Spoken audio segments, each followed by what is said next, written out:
यहाँ मोदी को तो हम फिर भी वो जो है वो चाय वाला कह के, ठीक है, एक कप धोने वाले से प्राइम मिनिस्टर बन गया और वो फिर भी इतना अच्छा काम कर रहा है।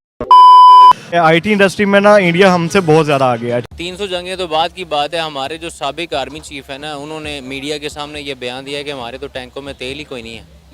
अब मुझे ये बताएं कि जब हमारा आर्मी चीफ हमें ये कहे कि हमारे तो टैंक ही रंग खा चुके हैं, उनमें तो तेल ही नहीं है, तो हम उसके बारे में क्या कह सकते हैं?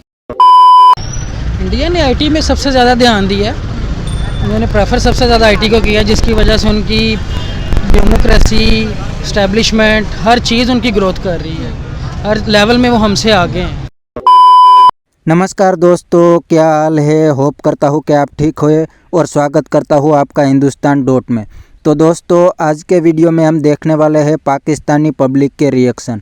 पाकिस्तानी पब्लिक का कहना है कि अमेरिका के बाद इंडिया अब नेक्स्ट सुपर पावर बनने जा रहा है, क्योंकि इंडिया हर सेक्टर में बड़ी तेज़ी से आगे बढ़ रहा है। चाहे वो एजुकेशन सेक्टर हो, ऑटो सेक्टर हो, आईटी सेक्टर हो, हर सेक्टर में इंडिया बहुत तेज़ी से आगे बढ़ रहा है और कुछ ही सालों में चाइना को पीछे छोड़ देगा। अभी इंडिया दुनिया की 5th लार्जेस्ट इकोनॉमी तो बन चुका है और कुछ ही सालों में दुनिया की 3rd लार्जेस्ट इकोनॉमी बन जाएगा।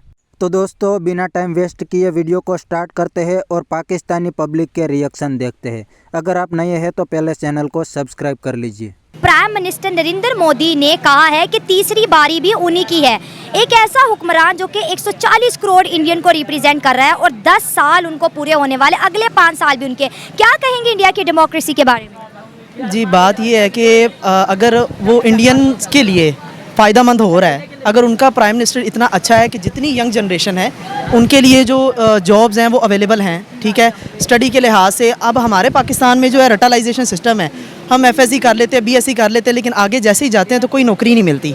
उसकी वजह ये है कि जितनी यंग जनरेशन है वो सारी की सारी डिसार्ड होती है, ठीक है, हमारे पास नौकरियाँ नहीं हैं। एक जब प्राइम मिनिस्टर या कोई भी कंट्री है वो डेवलप तब करती है जब वो मैन्युफैक्चरर बनते हैं, ठीक है, उनकी प्रोडक्शन वो चाहे फैक्ट्रीज़ के लिहाज से हो जाए। अगर हम जो है बाहर से चंदा ला के और इधर अपनी पाकिस्तान आवाम को चंदा ही देते रहेंगे तो उससे जो है कोई तरक्की नहीं होने वाली। अगर हम फैक्ट्रीज़ लगाएंगे उससे हज़ारों लोग जो हैं वो उनको नौकरियां मिलेंगी, तो उससे जो है फ़ायदा हो सकता है, ठीक है, हमारी इकोनॉमी स्ट्रॉन्ग होगी और उससे बेहतरी आएगी। उनके प्राइम मिनिस्टर ने कहा है कि मैं इंडिया को दुनिया की तीसरी बड़ी इकोनॉमी बना दूं। क्या कॉन्फिडेंस है उनका? क्या ज़बरदस्त बयान दिया है और ये बहुत बड़ी जंप है।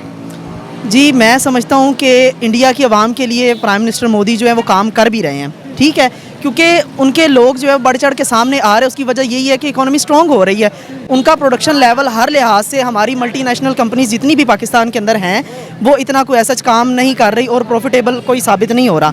लेकिन जो इंडियन है वो हमसे काफ़ी बेहतर जा रहे हैं, इस वजह से कि प्रोडक्शन हर लिहाज से उनकी बेहतर है पाकिस्तान से। हमने जो अभी पाकिस्तान के एयरपोर्ट बेचे हैं, इंडिया ने कहा अगर आपके ताल्लुकात हमसे अच्छे होते तो हमारे जो एक बिजनेसमैन है अडानी आपके सारे एयरपोर्ट खरीद लेता। तो बात तो उनकी एक हद तक ठीक है। अब देखें ना, वो उनका वो बहुत बड़ा बिजनेसमैन है, वो किसी भी चीज़ को लॉन्च करता है और वो हाथों हाथ जो है वो बिक जाती है, उसमें कोई शक नहीं है। लेकिन यहाँ पर हमारी ये है कि सियासत आपस के मसले मसाइल इनके ख़त्म नहीं हो रहे, एक दूसरे पर कीचड़ उछालना और ये बस इसी हद तक हैं। तो ये अब कोई भी आ जाए वो एक दूसरे पर कीचड़ उछालने में ही 5 साल गुजार देते हैं। कोई उनमें जो है वो नहीं होता कि हम इंडस्ट्री की तरफ मुल्क को लेकर जाएं। हम जो है जितनी यंग जनरेशन है उनको आईटी की फील्ड में लेकर जाएं। जब नौकरियां ही नहीं हैं तो आईटी फील्ड और इंजीनियर्स और जो भी डॉक्टर है वो क्या करेंगे, क्योंकि हमारे पास नौकरियां नहीं हैं। हमने अपने आप को जो है वो इतना डेवलप नहीं किया। उसकी वजह ये है कि बाहर से पैसा लाते हैं और आवाम को दे देते हैं और अपना जो है वो नाम ऊंचा करने की कोशिश करते हैं। इंडिया ने आईटी में बहुत काम किया, पूरी दुनिया में इंडिया जैसी आईटी कहीं नहीं है, पूरी दुनिया में इंडिया की आईटी में मोनोपोली है। वो आज भी अपनी एजुकेशन पे काम करें, अपनी एजुकेशन को बेहतर कर रहे हैं। हमारे सिलेबस 1947 का छपा हुआ है, आज तक पढ़ के हमारा खाना ख़राब हो गया। ना उस तालीम से ना हमें जॉब मिल रही है, ना हमारे इंटरव्यू पास हो रहे हैं। और अगर हम बॉर्डर क्रॉस करके किसी अच्छी कंट्री में चले जाते वो हमारे हाथ में मुँह पकड़ा देते कि ये चलो, और इंडियन वाइट कॉलर जॉब कर रहे हैं। अब ये देखिए, इंडिया की जो टाटा कंपनी है, अब आईफोन 15 जो है उधर जो है वो मैन्युफैक्चर होने जा रहा है। तो उसकी क्या वजह है कि वहाँ पर प्लेटफॉर्म मौजूद है। अगर प्लेटफॉर्म मौजूद होगा तो पाकिस्तान में भी जो है वो बहुत से लोग ऐसे हैं, बिल्कुल आएंगे, लोग आएंगे, यहाँ से लोग हैं जो इस काम को बड़ा अच्छे से कर सकते हैं। लेकिन वजह यह है कि हमारे पास प्लेटफॉर्म नहीं है। हमारे पास एजुकेशन तो है, किताबें हैं, हर चीज़ है, लेकिन सिर्फ प्लेटफॉर्म नहीं है जो अभी तक कोई भी प्रोवाइड नहीं कर सका।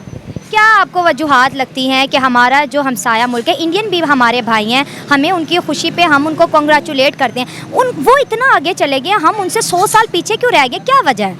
बात ये है कि इतने अच्छे प्राइम मिनिस्टर जो हैं पढ़े लिखे हैं, मोदी को तो हम फिर भी वो जो है वो चाय वाला कह के, ठीक है, एक कप धोने वाले से प्राइम मिनिस्टर बन गया और वो फिर भी इतना अच्छा काम कर रहा है। तो उसकी वजह ये है कि उसने अपनी आवाम को या लोगों को प्लेटफॉर्म दिया है ऐसा कि वो अपने आप को वहाँ पर काम करके दिखा रहे हैं, चाहे वो आईटी की फील्ड हो जाए, चाहे वो किसी एनर्जी की फील्ड हो जाए, फिजिक्स की फील्ड हो जाए, या कोई भी है, तो वहाँ पर बेहतर जो है वो प्लेटफॉर्म मौजूद है जहाँ पर कोई भी जो है वो अपने काम को मनवा सकता है और मेहनत करके आगे आ सकता है। हमारे यहाँ पर ये है कि प्लेटफॉर्म नहीं है, कोई भी काम करने के लिए कुछ भी नहीं है, सिफारशात हैं और बस भेज रहे हैं, बस इसके अलावा कुछ भी नहीं है जी। अच्छा, ठीक है।